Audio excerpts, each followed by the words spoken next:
Fédération régionale des coopératives agricoles de la Réunion, le département de la Réunion et le CIRAD vous présentent Terre d'ici.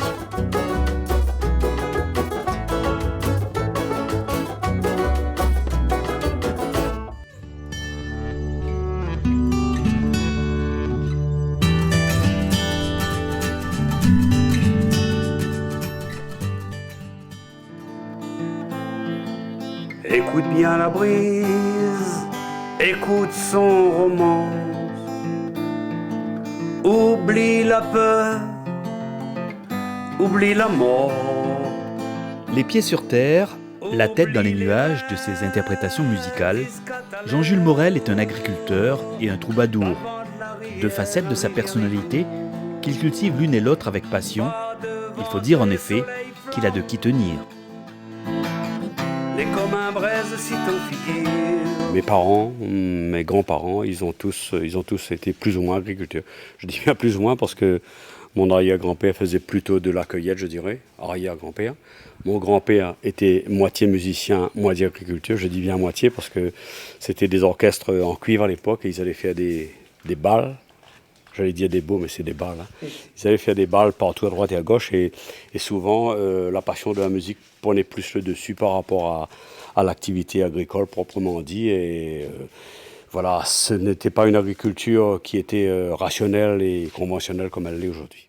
De père en fils, le travail de la terre s'est ainsi transmis dans la famille Morel au fil des générations, par nécessité au départ et puis aussi par passion. Sur leur exploitation située dans les Hauts-de-Saint-Joseph, Jean-Jules, Marie-Reine, son épouse, et Rodolphe, leur fils, produisent aujourd'hui dans des conditions optimales sous serre des tomates de qualité. On produit essentiellement de la tomate ronde, de la grosse tomate sur l'exploitation. On se trouve à une altitude qui est bonne. On est à 550 mètres d'altitude. C'est une altitude qui convient et pour la petite et pour la grosse. On est bien placé, quoi. Tradition et innovation sont les deux moteurs de cette exploitation familiale. Jean-Jules est l'un des premiers, par exemple, à avoir utilisé sur ses cultures une technique de lutte biologique contre l'alerode, un ravageur de la tomate, une méthode mise au point par le CIRAD. Aujourd'hui encore, la coopérative dont il fait partie travaille en partenariat avec d'autres acteurs sur un projet innovant d'éco-extraction. Par exemple, on va cueillir une aubergine, on va la manger, mais peut-être que demain, on pourra extraire des molécules de cette aubergine-là qui auront une plus-value beaucoup plus importante qu'elle a aujourd'hui. Et ça préfigure de ce que demain sera l'agriculture dans le paysage agricole de l'île.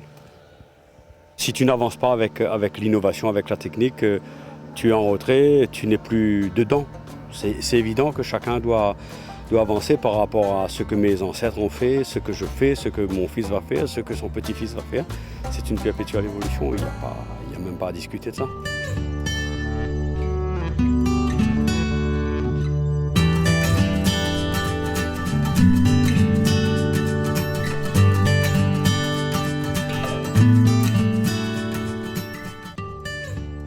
À 22 ans, Rodolphe Morel est en cours d'installation. Tout jeune déjà, il voulait suivre les traces de ses parents et devenir comme eux, agriculteur. Depuis l'âge 4 ans, l'âge 4 ans, il va être agriculteur. Et il a travaillé à l'école parce que pour être agriculteur, il faut savoir lire et écrire. Et c'est ça qui l'a motivé pour l'école. On est titulaire aujourd'hui d'un BTS agricole. Donc il nous donne la capacité pour reprendre une exploitation et de nous installer avec les aides. Ce qui aujourd'hui est important aussi d'avoir un niveau de qualification pour pouvoir avoir des notions de gestion, de comptabilité, parce qu'aujourd'hui, le métier d'agriculteur, c'est pas seulement de gratter la pioche, comme on dit, c'est aussi la gestion d'une entreprise, donc c'est important aujourd'hui, je pense. Sur l'exploitation familiale, Rodolphe a déjà pris en main une partie de la production légumière, ainsi que l'élevage des poulets, épaulé dans sa tâche par ses parents bien sûr, mais aussi par sa future épouse, Émilie. C'est plus facile, comme on sait comment on travaille l'un et l'autre, on sait ce qu'on peut faire, ce qu'on est capable de faire, donc on arrive à bien se répartir les tâches. Le travail le plus dur, il le fait. Moi, je vais peut-être plus être dans les papiers. Après, je vais l'aider dans les serres pour nettoyer ce que je peux faire. Et puis lui, le gros, c'est plus facile qu'être toute seule. Chacun, il y a des trucs que chacun maîtrise pas tout, quoi. Ici, comme ailleurs sans doute, c'est cette structure familiale bien ancrée qui fait la force de cette exploitation agricole. Ah, bien sûr. C'est évident que le fait d'avoir la famille autour de soi, les parents, les grands-parents par le savoir-faire qui a été transmis, par l'héritage, et les enfants qui reviennent dessus derrière, et le futur petit qui vient après, c'est évident que ça donne beaucoup plus de force à une structure agricole. Mais je dirais une structure agricole, mais je pense que c'est aussi valable pour une structure économique, quelle qu'elle soit, dans n'importe quel secteur d'activité. Ça veut dire que la famille reste un pilier fort, important? Ah, fondamentalement, oui, j'en suis persuadé, absolument.